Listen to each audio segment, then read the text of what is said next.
جی السلام علیکم every one, کیسے ہیں آپ سب؟ خیریت سے ہیں؟ بس میں ڈرائیو کر رہا تھا، دین آئی تھاٹ کہ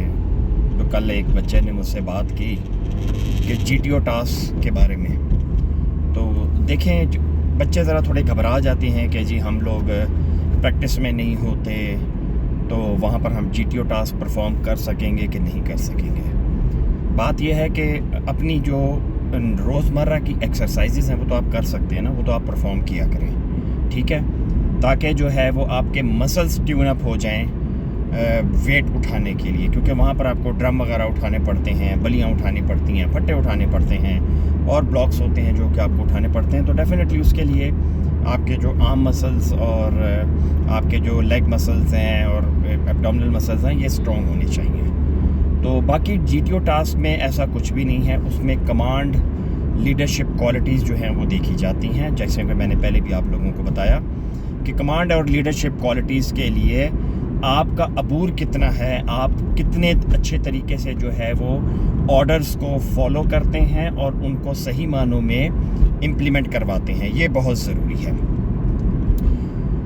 اس کے لیے میں نے جس طرح آپ لوگوں کو خود بھی جیسے بتایا تھا کہ ہمارا فار ایگزامپل جس طرح سیمی گروپ ٹاسک ہوا تو اس میں ہم 3 تھے لڑکے سلیکٹ ہوئے تھے۔ تو جب بھی آپ کو کوئی ٹاسک ملتا ہے تو آپ کو جی ٹی او جو ہے وہ کچھ انسٹرکشنز دیتا ہے، آپ نے بیسیکلی ان انسٹرکشنز کو بہت غور سے سننا ہے کہ وہ انسٹرکشنز مجھے کیا مل رہی ہیں اور میں نے ان کو کیسے فالو کرنا ہے، وہ اپنے ذہن میں بٹھا لیں۔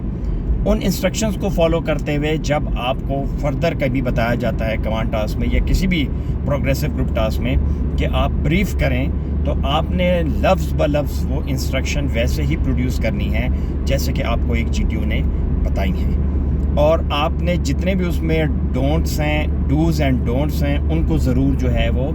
پراپر طریقے سے ہائی لائٹ کرنا ہے اور اس کے بارے میں لازمی جو ہے وہ اپنے گروپ میں بتائیں، یہ بہت ضروری ہے، ٹھیک ہے۔ اور جس وقت کام شروع ہو جاتا ہے آپ کرتے ہیں تو یہ یقین رکھیں کہ آپ کے پاس کوئی نہ کوئی پلاننگ اور بیک اپ پہ کوئی نہ کوئی دوسرا الٹرنیٹ پلان ہونا چاہیے، کیونکہ کئی بار ایسا بھی ہوتا ہے کہ جی ٹی او بیچ میں سے اچانک کسی چیز کو ڈونٹ میں شامل کر دیتے ہیں کہ پہلے یہ لینڈ جو تھی وہ آپ کی ڈو میں تھی، یعنی آپ ادھر پاؤں رکھ سکتے تھے، پھر اچانک کہے گا کہ نہیں آپ ادھر کچھ نہیں رکھ سکتے۔ تو اپنے ذہن میں یہ رکھیے گا کہ بیک اپ پلان جو ہے وہ بہت ضروری ہوتا ہے، اور فوج میں بھی بیک اپ پلان کو جو ہے وہ پسند کیا جاتا ہے کہ اگر آپ نے ایک جو ہے وہ اپنا جو ہے وہ پلان اے بنایا ہے تو آپ کے پاس بیک اپ پہ پلان بی بھی ہونا چاہیے، ٹھیک ہے، تاکہ آپ کا جو ہے وہ ٹاسک کمپرومائز نہ ہو۔ اس چیز کو آپ اپنے ذہن میں رکھیں، اور جب بھی شروع ہوگا سب سے پہلے آپ اپنی پلاننگ جو ہے اس کو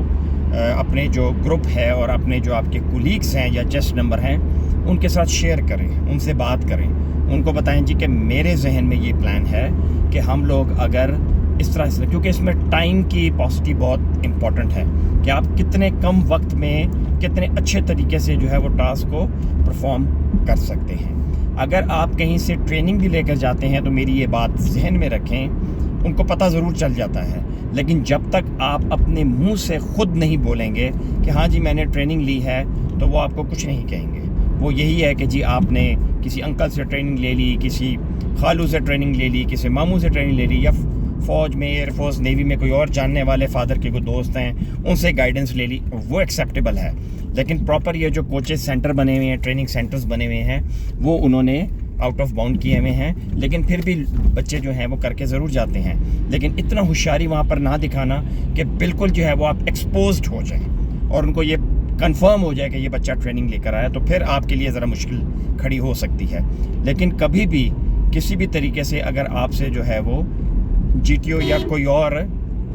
پوچھتا ہے کہ آپ نے ٹریننگ لی ہے تو آپ کا جواب صاف انکار ہونا چاہیے کہ جی میں نے کہیں سے بھی کوئی ٹریننگ نہیں لی، کیونکہ آپ کی انسٹرکشنز میں لکھا ہوا ہے کہ بچے ٹریننگ نہ لے کر آئیں۔ تو یہ آپ نے اپنے ذہن میں رکھنا ہے، ٹھیک ہے، کہ آپ نے بتانا نہیں ہے۔ لیکن اگر آپ جی ٹی او ٹاسک کی کہیں سے تھوڑی ٹریننگ لے کر چلے جاتے ہیں، کوئی 10-15 دن جو ہے وہ کسی جگہ پر کسی اچھے سے کوچنگ سینٹر میں، ٹریننگ سینٹر میں ایس ایس بی کے جو ہے وہ ٹریننگ کر کے جاتے ہیں، رسا چسا چڑھنا ہو گیا، پھٹے بلیاں اٹھانا، تو وہ آپ کو اس ٹائم پر کافی جو ہے وہ فائدہ دے گا، ٹھیک ہے۔ باقی میں نے آپ کو یہ بتا دیا کہ